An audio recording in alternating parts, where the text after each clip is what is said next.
ইসলামী রাষ্ট্র প্রতিষ্ঠার পথে প্রতিবন্ধকতা, বিশেষ করে আমাদের এই বাংলাদেশের আলোকে।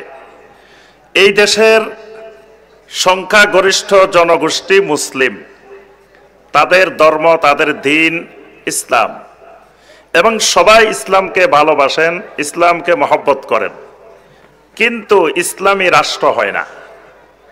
সবাই ইসলামকে ভালোবাসে কিন্তু ইসলামী রাষ্ট্র হয় না।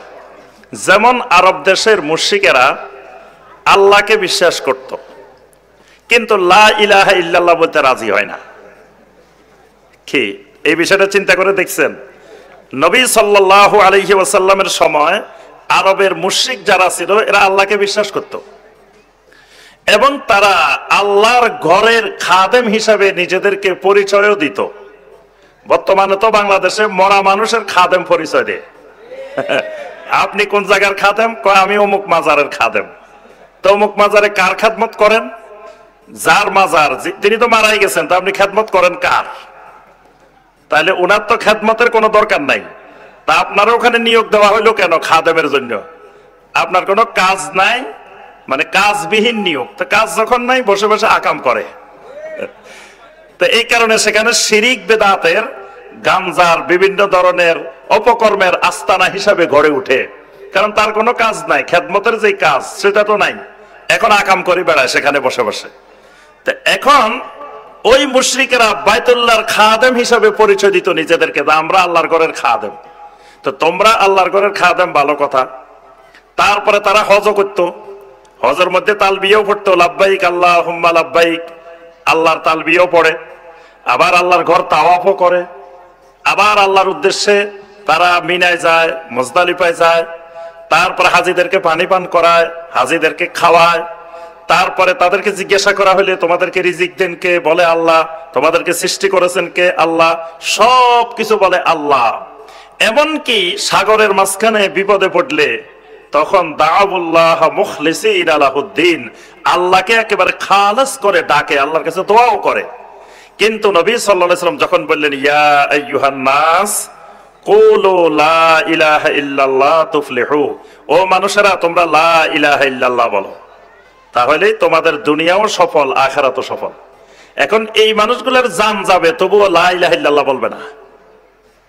আল্লাহকে মানে, আল্লাহকে বিশ্বাস করে, কিন্তু লা ইলাহা ইল্লাল্লাহ বলতে রাজি হয় না।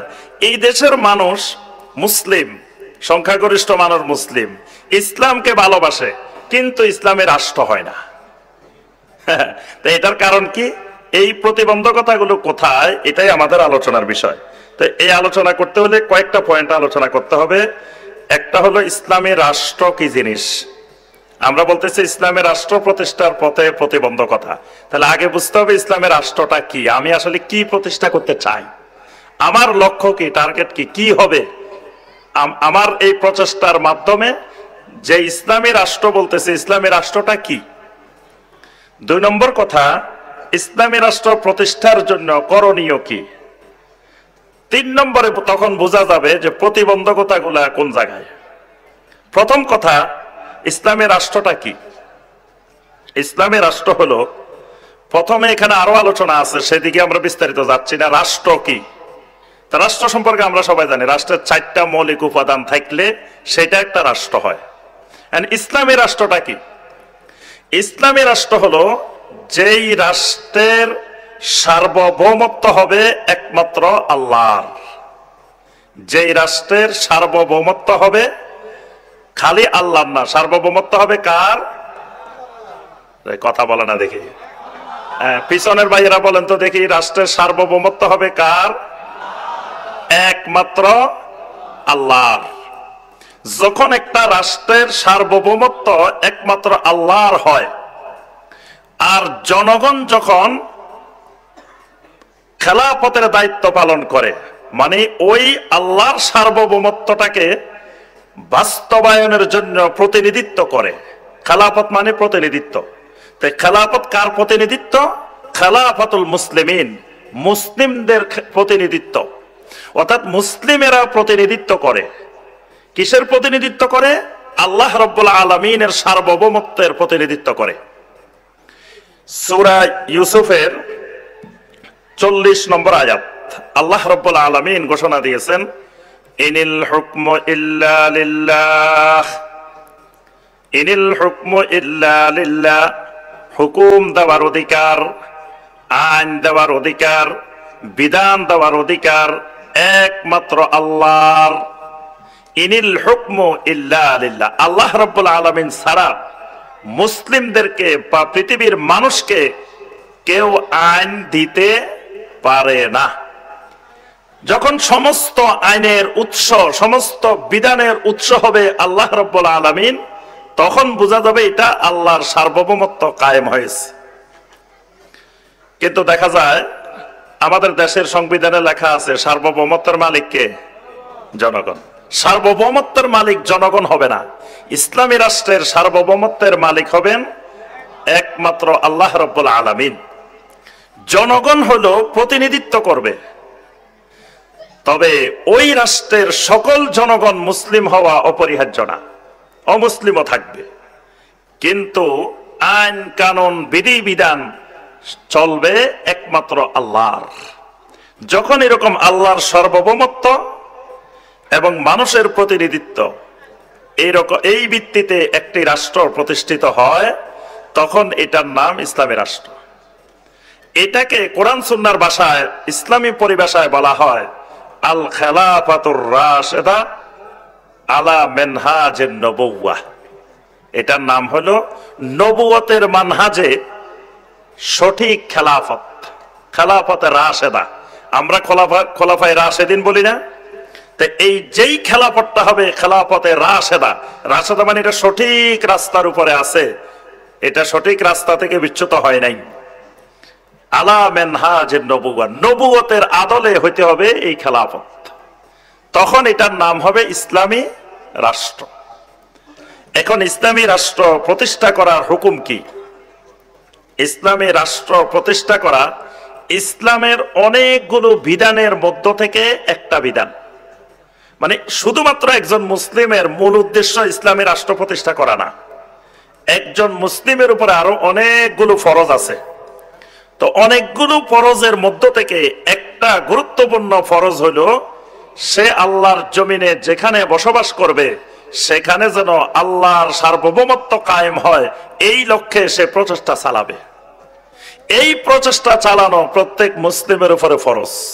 প্রত্যেক মুসলিম চাইবেন যে আমি যেন যে সমাজে আছি এই সমাজটা আল্লাহর সার্বভৌমত্বের ভিত্তিতে পরিচালিত হয়। তাহলে আবার কেউ যদি মনে করি বসে যে একমাত্র ইসলামী রাষ্ট্র করাটাই আমাদের মূল কাজ, আর বাকি সব কাজ বাদ দিয়ে যে ভাই এটা করেন, কয় না এটা ছোটখাটো কাজ, ভাই আপনি দাড়ি রাখেন না কেন, আরে মিয়া দাড়ি রাখা এগুলো ছোটখাটো কাজ, এসব ছোটখাটো বিষয় নিয়ে বিতর্ক করিয়েন না, আগে আসেন ইসলামী রাষ্ট্র করতে হইব। ভাই টাকনোর নিচে কাপড় কেন, এইটা ছোটখাটো কাজ, এইটা ছোট বিষয়, এসব ছোট বিষয় নিয়ে সমাজে বিতর্ক সৃষ্টি করবেন না। আচ্ছা ভাই এই যে আল্লাহ কোথায় বলেন তো দেখি? আল্লাহ সর্বত্র বিরাজমান। তা আপনার আকীদা তো ঠিক নেই, খবরদার আকীদা বলবেন না, আকীদা এগুলো ফেক, আকীদা বলতে কিচ্ছু নাই।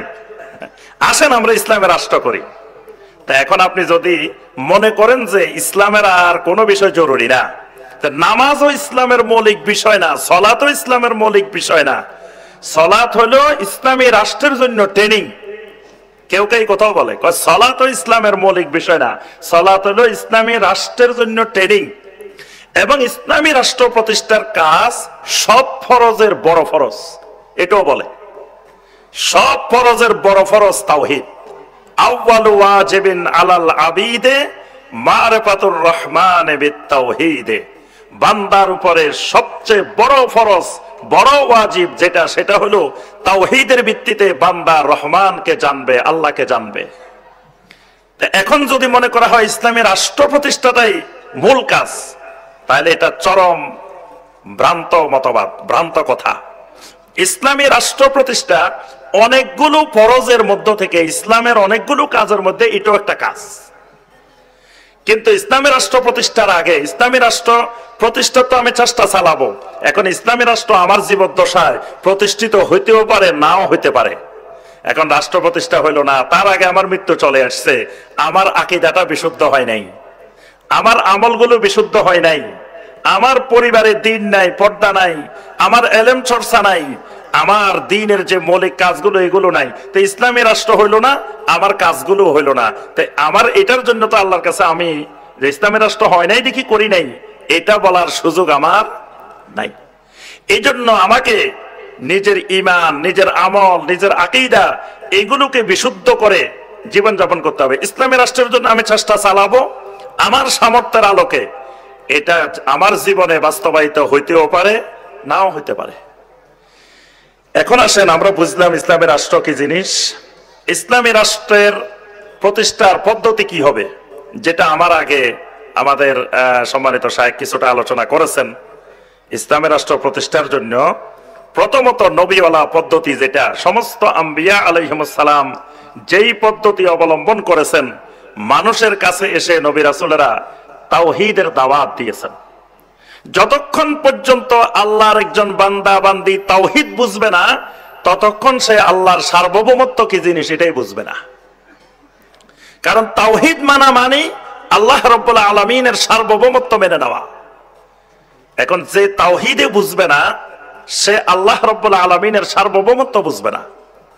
আর যে মানুষগুলো আল্লাহর সার্বভৌমত্ব বুঝে না, তাওহীদ বুঝে না, এই মানুষগুলোর উপরে কখনো ইসলামের আইন কানুন বিধিবিধান প্রয়োগ করাও সম্ভব না। কারণ আপনি যদি ধরেন মাজার পূজারী, কবর পূজারী, শিরিককারী এদেরকে নিয়ে সুন্দর করে একটা ইসলামী রাষ্ট্র বানায় ফেলছেন, বানানোর পরে আপনি যখন চেয়ারে বসলেন, এবার বললেন শোনো, বাংলাদেশে শিরিকের যত আস্তানা আছে এগুলা সব গুড়িয়ে দেওয়া হবে, একটা শিরিকের আস্তানাও ইসলামী রাষ্ট্রে থাকতে পারবে না। এখন যাদেরকে নিয়ে আপনি ইসলামী রাষ্ট্র বানাইলেন, তারা উঠে বলবে যে না, এই মানুষগুলারে, এই দলকে, এই লোককে ক্ষমতা রাখা যাবে না, কারণ সে আমাদের মাজারের উপরে হাত দিছে, আমাদের প্রিয় আল্লাহর ওলির দরবারের উপরে হাত দিছে, তার কাছে ওইটা কিন্তু ঈমান, তার কাছে ওইটা জরুরি বিষয়। এখন সেই আন্দোলন করে ওই সরকারকে নামানোর জন্য চেষ্টা করবে। তাহলে বোঝা গেল যে মানুষগুলো তাওহীদ বুঝে না, যেই মানুষগুলো শিরিক বুঝে না, এই মানুষগুলোর উপরে কখনো আল্লাহর আইন, আল্লাহর বিধান প্রয়োগ করা সম্ভব হবে না। তো তখন আপনার ইসলামী রাষ্ট্র কেমন হবে? তখন আপনি ইসলামী রাষ্ট্রের চেয়ারে বসে আপনি বলবেন যে শুনেন, যার মনে চায় পর্দা করেন, যার মনে চায় পর্দা করিয়েন না, যার মনে চায় মাজারে সাজদা করেন, ওরস করেন, যার মনে চায় করিয়েন না, যার মনে চায় নামাজ পড়েন, যার মনে চায় নামাজ পড়িয়েন না। তখন আপনার ইসলামী রাষ্ট্রের নমুনা হয়ে যাবে এরকম যে আপনাদের এখতিয়ার, আমরা কারো উপরে বল প্রয়োগ করব না, যার মনে যেমনে চায় তেমনে চলেন। কেউ গান শুনতে চাইলে গান শুনেন, কেউ সিনেমা দেখতে চাইলে সিনেমা দেখেন, কেউ অশ্লীল ছবি দেখতে চাইলে দেখেন, আমাদের কোনো আপত্তি নেই। আমাদের দরকার হলো সবাই মিলে এই রাষ্ট্রের নামটা হবে একটা ইসলামী রাষ্ট্র। এইরকম ইসলামী রাষ্ট্র হইতে পারে যতক্ষণ মানুষগুলো তাওহীদ জানবে না, তাওহীদ বুঝবে না, এতক্ষণ ওই সমাজে কোনোদিন ইসলামী রাষ্ট্র, সত্যিকার অর্থে যেটা ইসলামী রাষ্ট্র, সেই রাষ্ট্র হওয়া সম্ভব নয়। এই কারণে দেখেন নবী সাল্লাল্লাহু আলাইহি ওয়াসাল্লামকে যখন আরবের মুশরিকেরা প্রস্তাব দিল যে আপনি আমাদের নেতা হয়ে যান, আপনি কি ক্ষমতা চান, তা আপনারা আমরা ক্ষমতা দিয়ে দিলাম। তো নবী সাল্লাল্লাহু আলাইহি ওয়াসাল্লাম তখন ক্ষমতায় বসে ঘোষণা দিয়ে দিতে পারতেন, আমি এই মক্কা মুকাররমাকে ইসলামী রাষ্ট্র বানাই ফেললাম। তো নবী সাল্লাল্লাহু আলাইহি ওয়াসাল্লাম ক্ষমতায় বসে ইসলামী রাষ্ট্রের ঘোষণা দিয়ে দিতে পারতেন না? এখন দিলে কি হইতো? ওই ইসলামী রাষ্ট্রের রাষ্ট্রপ্রধান মুহাম্মদুর রাসূলুল্লাহ সাল্লাল্লাহু আলাইহি ওয়াসাল্লাম, প্রধানমন্ত্রী আবু জাহেল, স্বরাষ্ট্রমন্ত্রী আবু লাহাব, তারপরে অমুক মন্ত্রী উতবা, অমুক মন্ত্রী সাইবা, অমুক মন্ত্রী আখনাস ইবনে শুরাইক। এবার সেই ইসলামী রাষ্ট্রের অবস্থা কেমন হইতো? আল্লাহ রাসূল সাল্লাল্লাহু আলাইহি ওয়াসাল্লাম রাষ্ট্র ক্ষমতা পাওয়ার পরেও ক্ষমতা নেন নাই। কেন নেন নাই? যে এই রাষ্ট্র ক্ষমতা নিয়ে প্রকৃত অর্থে যেটা ইসলামী রাষ্ট্র, যেটা খেলাফত ব্যবস্থাপনা, সেটা এখানে ব্যবস্থা কায়েম করা সম্ভব নয়। নবী সাল্লাল্লাহু আলাইহি ওয়াসাল্লাম শুধু দাওয়াত দিতে থাকলেন, ইয়া আইয়ুহান নাস কুলু লা ইলাহা ইল্লাল্লাহ, কুলু লা ইলাহা ইল্লাল্লাহ। তাহলে ইসলামী রাষ্ট্র প্রতিষ্ঠা হইতে হইলে এক নম্বরে সমস্ত মুসলিমকে নবীওয়ালা এই পদ্ধতিতে এসে ময়দানে ঝাঁপিয়ে পড়তে হবে তাওহীদের দাওয়াত নিয়ে। জনগণকে খালি তাওহীদ বুঝাইতে হবে, লা ইলাহা ইল্লাল্লাহ বুঝাইতে হবে। জনগণ লা ইলাহা ইল্লাল্লাহ বুঝবে যেদিন, সেই দিন জনগণই বলবে যে আমার ইসলামের রাষ্ট্র দরকার, আমার ইসলামের রাষ্ট্র দরকার, আমার ইসলামের রাষ্ট্র দরকার, কারণ সে লা ইলাহা ইল্লাল্লাহ বুঝে গেছে। এই কারণে সূরা মুহাম্মদের 19 নম্বর আয়াতে আল্লাহ পাক বলছেন ফাআলাম আন্নাহু লা ইলাহা ইল্লাল্লাহ, লা ইলাহা ইল্লাল্লাহর ইলম শিখো। লা ইলাহা ইল্লাল্লাহর ইলম যতক্ষণ জনগণের মধ্যে না হবে, এতক্ষণ প্রকৃত অর্থে ইসলামী রাষ্ট্র কায়েম সম্ভব নয়। 2 নম্বর, ইসলামী রাষ্ট্র প্রতিষ্ঠা করতে হলে জনগণের মধ্যে এলেম থাকতে হবে। এলেম নিয়ে ইসলামের রাষ্ট্রের দিকে আগাইতে হবে। জন দিয়ে ইসলামের রাষ্ট্রের দিকে আগানো যাবে না, মানে ধারণার ভিত্তিতে ইসলামের রাষ্ট্রের দিকে আগানো যাবে না। পৃথিবীর মানুষ 2টা ভিত্তিতে চলে, একটা হলো এলমের ভিত্তিতে আর একটা ধারণার ভিত্তিতে। ধারণার ভিত্তিতে কোনোদিন ইসলামী রাষ্ট্র হবে না, ইসলামী রাষ্ট্র হবে এলম দিয়ে, এলেমের ভিত্তিতে। কারণ ইসলামী রাষ্ট্রের সব বিষয় নির্ধারিত হবে এলেমের আলোকে। তাহলে যেই ইসলামী রাষ্ট্রের দাওয়াত চলবে, সেই ফর্মুলাও দিতে হবে ওলামায়ে কেরামকে, এলেম ওয়ালারা, এটার ফর্মুলা দিতে হবে। এখন আপনার নামাজ শিখাবে আলেমেরা, সিয়াম শিখাবে আলেমেরা, হজ শিখাবে আলেমেরা, কিন্তু ইসলামী রাষ্ট্র কেমনে করতে হবে এই ফর্মুলা দিবে জেনারেল লাইনের লোকেরা। এটা হবে না, এটাও দিতে হবে ওলামায়ে কেরাম। কারণ ইসলামী রাষ্ট্র ধারণা দিয়ে হয় না। কোরআন সুন্নাহর জ্ঞান ছাড়া যত জ্ঞান আছে সব ধারণার জ্ঞান, বিজ্ঞানের জ্ঞান, ধারণার জ্ঞান। পৃথিবী থেকে সূর্যের দূরত্ব কত বলেন দেখি?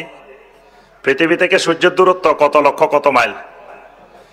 হ্যাঁ, কত? 9,30,00,000 মাইল। আচ্ছা, এটা মাপছে কে? সেন্দুরি আপনার একবারে এখান থেকে সূর্য পর্যন্ত কেউ মাপি দেখছে? তো তাইলে এটা কোন জ্ঞান? এটা ধারণার জ্ঞান। এই কোরআন সুন্নাহর জ্ঞান ছাড়া পৃথিবীর যত জ্ঞান আছে সব ধারণার জ্ঞান, ফিলোসফির জ্ঞান, বিজ্ঞানের জ্ঞান, তারপরে স্বপ্নের জ্ঞান, কাশফের জ্ঞান, যত রকমের জ্ঞান আছে এগুলো সব ধারণার জ্ঞান। তাহলে ইসলামী রাষ্ট্র হবে এলেম দিয়ে, এলমের উপরে ভিত্তি করে। সুতরাং এলেমবিহীন ইসলামী রাষ্ট্র হইতে পারে না। 3 নম্বর, এই ইসলামী রাষ্ট্র প্রতিষ্ঠা করতে গেলে সবর লাগবে। এই দাওয়াত দিতে গেলে তখন সবর লাগবে। সবরের পরে আপনার এক পর্যায়ে গিয়ে আস্তে আস্তে এই ইসলামী রাষ্ট্র প্রতিষ্ঠা হবে। আরো অনেক আলোচনা, সেদিকে যাচ্ছি না। এবার আসুন সর্বশেষ পয়েন্ট। এখন আমাদের সমাজে সবাই ইসলামী রাষ্ট্র চাই আমরা।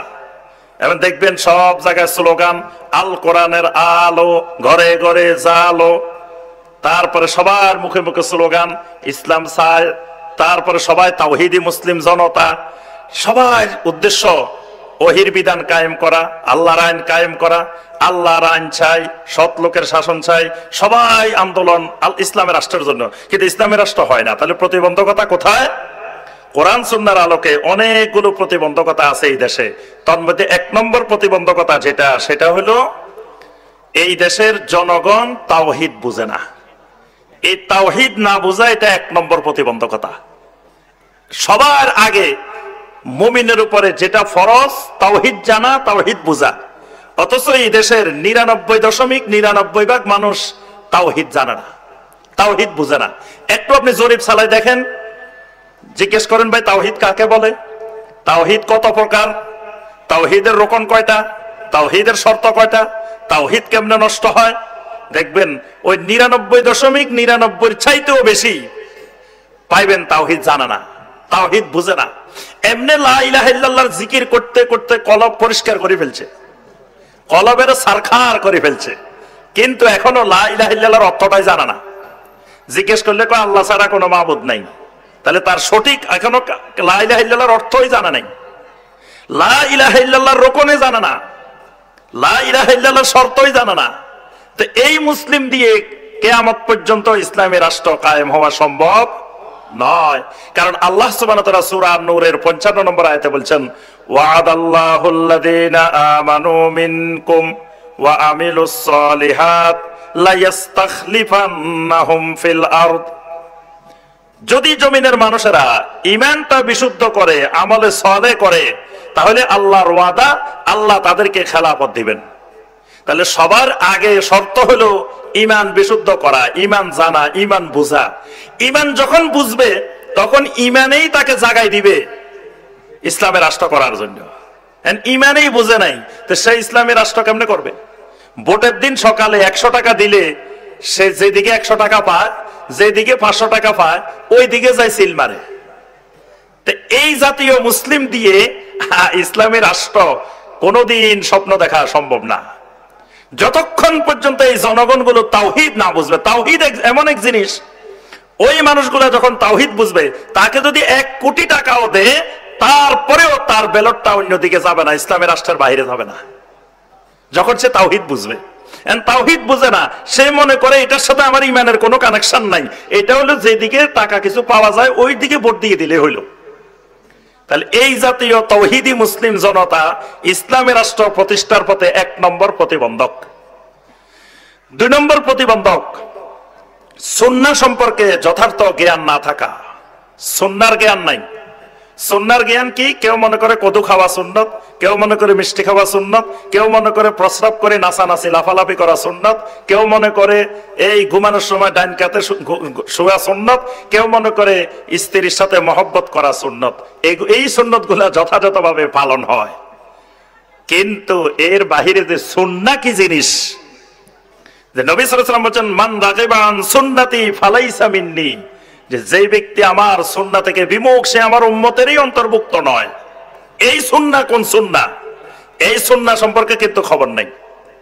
নবী সাল্লাল্লাহু আলাইহি ওয়াসাল্লামের সুন্নাহ সম্পর্কে যদি জ্ঞান থাকে, তাহলে নবী সাল্লাল্লাহু আলাইহি ওয়াসাল্লাম শুধু ব্যক্তি জীবনের কাজ করেন নাই, ব্যক্তি জীবন, পারিবারিক জীবন, সামাজিক জীবন, অর্থনৈতিক জীবন, রাজনৈতিক জীবন, আন্তর্জাতিক জীবন, পুরোটা নিয়েই সুন্নাহ। সব জায়গায় রাসূলের সুন্নাহ আছে। তাহলে রাষ্ট্র কেমনে পরিচালনা করতে হবে, এই জায়গায় সুন্নাহ নাই? এই জায়গায় তো সুন্নত আছে। যিনি রাষ্ট্রপতি হবে তার জন্য সুন্নাহ আছে, যিনি প্রধানমন্ত্রী হবে তার জন্য সুন্নাহ আছে, যিনি একটা মন্ত্রী হবেন তার জন্য সুন্নাহ আছে, যিনি একজন এমপি হবেন ওনার জন্য সুন্নাহ আছে। তো সুন্নাহ সম্পর্কে জ্ঞান না থাকলে কোনোদিন ইসলামী রাষ্ট্র প্রতিষ্ঠা সম্ভব নয়। 3 নম্বর, যেই দেশের জনগণ ঈমান সম্পর্কে গাফেল, ওই দেশে কোনোদিন ইসলামী রাষ্ট্র আল্লাহ এই মহান নিয়ামত দিবেন না। যেই দেশে ঈমানের দাম আলু পটলের চাইতে কম, পেঁয়াজের চাইতে কম। আব্দুল্লাহ জাহাঙ্গীর রাহিমাহুল্লাহ সবসময় বলতেন, এই দেশে ঈমানের দাম আলু পটলের চাইতে, পেঁয়াজ রসুনের চাইতে কম। কারণ সে বাজারে গেলে পেঁয়াজ রসুন কিনতে গেলে যে সচেতন, আলু কিনতে গেলে যে সচেতন, একটা আলু যদি ফসা দিতে পারে দোকানদারের খবর আছে, একটা পেঁয়াজ যদি মাঝখান দিয়ে ফসা দিতে পারে, নষ্ট দিতে পারে, খবর আছে। মাছ কিনতে গেছে, মাছের কান উল্টাই দেখে, তারপরে ভিতরে দেখে, এখান থেকে টিপ দিয়ে দেখে, এখান থেকে টিপ দিয়ে দেখে কোন একটু নষ্ট হয়েছে কিনা, ফসা কিনা, কোনো সমস্যা আছে কিনা। কিন্তু ঈমানের ব্যাপারে যখন আসে, এই দেশের জনগণ বলে, মিয়া আমি মূর্খ মানুষ, আমি কিছু বুঝিনি, আমাদের হুজুরেরা যা কয় তা। এই জায়গায় কিন্তু হে কিচ্ছু বুঝে না। এই জায়গায় হুজুরে যা কয় তা। সবে বরাতের রাইতে আছে, হুজুরে কইছে এখানে গেলে সব গুনাহ, পুরা বছরের গুনাহ মাফ হয়ে যাবো, বা সেখানে সে সারা রাত বসে রয়েছে, হে কিচ্ছু জানে না, কয় আমরা কিচ্ছু জানিনি। তো যে মুসলমান ঈমানের ব্যাপারে গাফেল, ঈমানের ব্যাপারে আসলে কয় কিচ্ছু জানি না, ওই দেশের মুসলমান দিয়ে কোনোদিন ইসলামের রাষ্ট্র প্রতিষ্ঠা সম্ভব নয়। এটা ইসলামের রাষ্ট্র প্রতিষ্ঠার পথে বিরাট প্রতিবন্ধক। কারণ যেই সাহাবায়ে কেরাম খেলাফতে রাশেদা প্রতিষ্ঠা করেছিলেন, তারা ঈমানের ব্যাপারে ছিলেন সবচাইতে মজবুত এবং কিয়ামত পর্যন্ত সকল ঈমানদারের ঈমানের নমুনা। এজন্য ঈমানের ব্যাপারে সচেতন যতক্ষণ না হবে, এতক্ষণ ইসলামী রাষ্ট্র হবে না। 4 নম্বর, ইসলামী রাষ্ট্র প্রতিষ্ঠার রূপরেখা নিয়ে এই দেশে ওলামায়ে কেরামের মতানৈক্য, এটাও ইসলামী রাষ্ট্র প্রতিষ্ঠার পথে বাধা। ইসলামী রাষ্ট্র আমরা সবাই চাই, এখন ইসলামী রাষ্ট্র প্রতিষ্ঠা হবে কোন তরিকায়, কোন পদ্ধতিতে? একটা পক্ষ বলতেছেন যে গণতান্ত্রিক পদ্ধতিতে, যে সিস্টেম সমাজে প্রচলিত আছে, এই সিস্টেমে গিয়ে আমরা জনগণের ভোটের মাধ্যমে সংসদে আমরা যদি 300 আসনের মধ্যে 151 আসন নিয়ে ক্ষমতায় যেতে পারি, তাহলে আমরা ইসলামের রাষ্ট্র করে ফেলবো। এই পক্ষে একটা বিশাল সংখ্যক ওলামায়ে কেরাম মতামত দিয়ে যাচ্ছেন, যুক্তি দিয়ে যাচ্ছেন, দলিল দিয়ে যাচ্ছেন, মানুষকে এদিকে দাওয়াত দিচ্ছেন। আবার আরেকটা বিশাল অংশ বলতেছেন না, এই পদ্ধতি কুফরি পদ্ধতি, এই গণতান্ত্রিক পদ্ধতি সিস্টেমে যাওয়া যাবে না, আমরা নবীওয়ালা পদ্ধতিতে তাওহীদের দাওয়াতের মাধ্যমে আমরা ইসলামের রাষ্ট্র করব।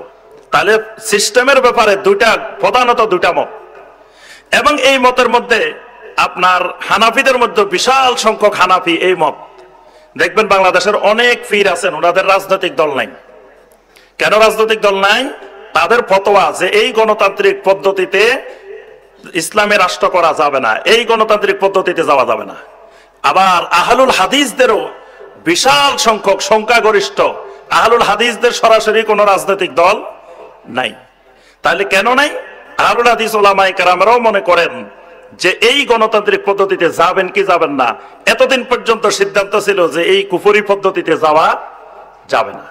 তাহলে এই যে একটা দেশের ওলামায়ে কেরামের মধ্যে দুইটা প্রধান মত, পদ্ধতিগত দিক থেকে সবাই চান ইসলামের রাষ্ট্র, কিন্তু পদ্ধতিগত দুই রকম। এই পদ্ধতির ক্ষেত্রে যদি ঐক্যবদ্ধ হওয়া যেত তাহলে কিন্তু সহজে ইসলামের রাষ্ট্র প্রতিষ্ঠা হইতো। যদি সবাই মনে করতো যে হ্যাঁ এটা কুফরি পদ্ধতি হইলেও এই এই যুক্তিতে আমরা সাময়িক এটা গ্রহণ করতে পারি, এই ব্যাপারেও যদি একমত হয়, এটা একটা রাস্তা। আবার যদি সবাই বলে যে না এই কুফরি পদ্ধতিতে যাব না, নবীওয়ালা পদ্ধতিতে যেভাবে যুগে যুগে হয়েছে সেভাবে যাব, তাহলেও কিন্তু ইসলামের রাষ্ট্র প্রতিষ্ঠা অনেক দূর এগিয়ে যেত। কিন্তু এই জায়গায় দুইটা প্রধানত মত থাকার কারণে এইটাও একটা বড় ধরনের প্রতিবন্ধক। কয়টা গেল? 4টা। 5 নম্বর, যেই দেশের আগা গোড়া শিরিক বেদাতে ভরপুর, তো যে দেশের মানুষ শিরিক আর বেদাত বুঝে না, শিরিককে ইবাদত মনে করে, বেদাতকে হাসানা মনে করে, সেই দেশের মানুষ যতদিন শিরক আর বেদাতের ব্যাপারে সচেতন না হবে ততদিন ইসলামের রাষ্ট্র প্রতিষ্ঠা সম্ভব না। এটা হলো 5 নম্বর প্রতিবন্ধক। 6 নম্বর প্রতিবন্ধক, বিশাল সংখ্যক একটা স্বার্থান্বেষী মহল আছেন যারা মনে করে ইসলামের রাষ্ট্র প্রতিষ্ঠা হইলে তাদের স্বার্থে আঘাত আসবে। ইসলামের রাষ্ট্র প্রতিষ্ঠা হইলে চোর মনে করে না আমার হাত কাটা দেওয়ার সম্ভাবনা আছে, তাহলে চোর কখনো চাইবে না সে ইসলামের রাষ্ট্র হোক। জেনাকারী যারা, বেবিচারী যারা, তারা মনে করে ইসলামের রাষ্ট্র হইলে আমার শাস্তির ব্যবস্থা হইব, তার থেকে ইসলামের রাষ্ট্র না হোক আমি নিরাপদে থাকি, যেনও করি নিরাপদে থাকি। এরকম অপরাধী যারা, বিভিন্ন ধরনের স্বার্থ তাদের সংশ্লিষ্ট, এরা মনে করে ইসলামের রাষ্ট্র হইলে এই আমার স্বার্থে আঘাত আসবে। যারা ব্যবসা বাণিজ্যে ধরেন কালোবাজারি করে, তারপরে যারা গুদামজাত করে, যারা বিভিন্ন ধরনের কাজকর্ম করে, অবৈধ ইনকাম করে, তারাও চিন্তা করে ইসলামের রাষ্ট্র প্রতিষ্ঠা হইলে আমার এই ইনকামের রাস্তা এইভাবে থাকবে না। আবার অনেক তাবিজের ব্যবসায়ী চিন্তা করে ইসলামের রাষ্ট্র প্রতিষ্ঠা হইলে আমার তাবিজের ব্যবসাও থাকবে না। অনেক মাজারের খাদেম চিন্তা করে আমার তো খাদেমগিরি থাকবে না ইসলামের রাষ্ট্র হইলে। তাহলে এই যে বিভিন্ন ধরনের স্বার্থ, এই স্বার্থান্বেষী মহল চিন্তা করে যে ইসলামের রাষ্ট্র করা যাবে না, এটা ইসলামের রাষ্ট্র প্রতিষ্ঠার পথে একটা বড় ধরনের অন্তরায়। আরেকটা অন্তরায়, এই সমাজের, এই দেশের যারা রাজনীতিবিদ, বড় বড় রাজনীতিবিদ, অর্থনীতিবিদ, তারপরে বড় বড় শিক্ষাবিদ, বড় বড় লেভেলে যারা আছেন, তাদের মাথায় সেকুলার চিন্তাধারা ঢুকে আছে। তারা মনে করে ইসলাম আলাদা, রাষ্ট্র আলাদা। তাদেরকে পশ্চিমা রাষ্ট্রে যে তাদেরকে যেটা শিক্ষা দেয়, ধর্ম আলাদা জিনিস, রাষ্ট্র আলাদা জিনিস, দুটাকে একসাথে মিলানো যাবে না।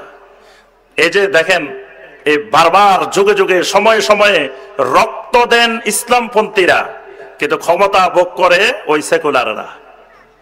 কারণ কি? ওই যে উপরের স্তরে সব সেক্টরে সব জায়গায় ওই মানুষগুলাই আছে, আর ওই মানুষগুলা মনে করে যে ইসলাম আলাদা, ধর্ম আলাদা, রাষ্ট্র আলাদা, দুটাকে এক জায়গায় একত্রিত করা যাবে না। এই মানুষগুলা আমাদের এই ইসলামের রাষ্ট্র প্রতিষ্ঠার পথে সবচেয়ে বড় প্রতিবন্ধক। আবার আমরা কি করি? ইসলামপন্থীরা এই মানুষগুলাকে নিজেদের স্বার্থে ব্যবহার করি, বিভিন্ন জন বিভিন্নভাবে ব্যবহার করি, অথচ এরা হলো ইসলামের রাষ্ট্র প্রতিষ্ঠার পথে সবচাইতে বড় প্রতিবন্ধক। যারা মনে করে ইসলাম এক জিনিস, রাষ্ট্র এক জিনিস, দুটাকে একসাথে মিলানোর যৌক্তিকতা না বা মিলানো সম্ভব না। সর্বশেষ আমি এই পয়েন্ট বলে শেষ করবো, আমার সময় শেষ হয়ে গেছে। সেটা হলো আমাদের মধ্যে মতানৈক্য, মানে ঐক্যবদ্ধ না হয়ে আমাদের দিন দিন যেই হারে মতানৈক্য বাড়তেছে চারিদিকে, এই মতানৈক্য বাড়াটা ইসলামের রাষ্ট্র প্রতিষ্ঠার পথে বড় অন্তরায়। আমি সবসময় বলি যে ধরেন আমরা যারা আহলুল হাদিস আছি, যারা আমাদের আকীদা মানহাজকে সালাফদের আকীদা মানহাজের আলোকে আমরা গঠন করতে চাই, তারা তো আকীদা মানহাজের ক্ষেত্রে কোনো ভিন্নতা নাই, সবার আকীদা মানহাজ আমাদের এক। তো এক হইলে আমাদের এত বিভেদ বা মতানৈক্য হবে কেন?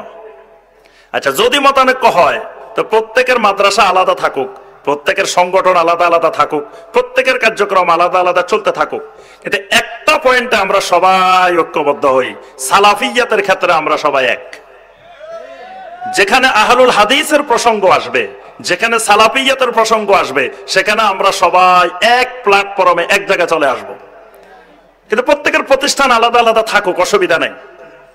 প্রতিষ্ঠান বেশি হলে আমাদের কোনো অসুবিধা নেই, এটা লাভ, আমাদের সালাফি মানহাজের লাভ।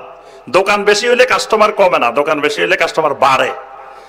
মাদ্রাসা বেশি হবে, প্রতিষ্ঠান বেশি হবে, আমাদের সালাফি মানহাজের প্রতিষ্ঠানে হাজার হাজার ছাত্র এই দেশে লেখাপড়া করবে, এটা তো আমাদেরই লাভ। কিন্তু সালাফিয়াতের ক্ষেত্রে, আহলুল হাদিসের ক্ষেত্রে আমরা সবাই এক হয়ে যাব। আমরা সবাই মিলে এবার আমাদের জমিয়তে আহলে হাদিসের প্রোগ্রামে ঘোষণা দিয়েছেন আমাদের সম্মানিত সভাপতি, যে সোহরাওয়ার্দী উদ্যানে আমরা সমস্ত আহলুল হাদিসেরা মিলে এক প্ল্যাটফর্মে, এক কনফারেন্সে, এক জায়গায় আমরা একত্রিত হব ইনশাআল্লাহ। যেখানে সালাফিয়াতের ক্ষেত্রে পরিচয় হবে আমরা সালাফি মানহাজ, পরিচয় হবে আমরা আহলুল হাদিস। যে যে সংগঠন করি সেটা আলাদা থাকুক, কোনো অসুবিধা নেই। কিন্তু রাষ্ট্রে আমরা 4 কোটি আহলুল হাদিস এই দেশে বসবাস করি, তাহলে সব জায়গায় আমাদের 4 কোটি আহলুল হাদিসের প্রতিনিধিত্ব থাকতে হবে।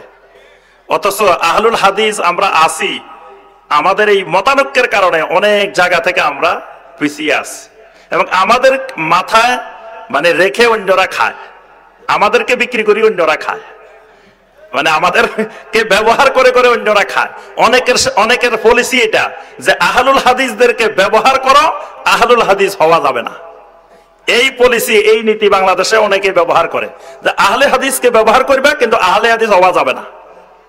এই নীতিমালায় আমাদেরকে ব্যবহার করে। তো এই ব্যবহার থেকে বাঁচতে হলে আহলুল হাদিসদেরকে, আমাদেরকে সালাফিয়াতের ক্ষেত্রে, আহলুল হাদিসের মানহাজের ক্ষেত্রে সবাইকে এক প্ল্যাটফর্মে ঐক্যবদ্ধ হইতে হবে, এবং এটা ইসলামী রাষ্ট্র প্রতিষ্ঠার ক্ষেত্রে বড় ধরনের সহায়ক। এই মতানৈক্যটা একটা প্রতিবন্ধক।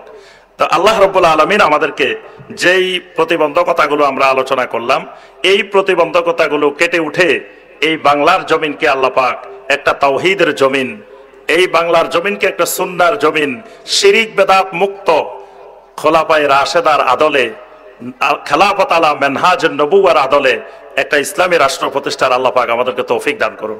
আল্লাহ পাক এই দেশে তাওহীদের পতাকা উঠতেছে, এই দৃশ্য আমাদেরকে দেখার তৌফিক দান করুন। আল্লাহ রাব্বুল আলামিন সালাফি কনফারেন্সকে কবুল ও মঞ্জুর করে নিন।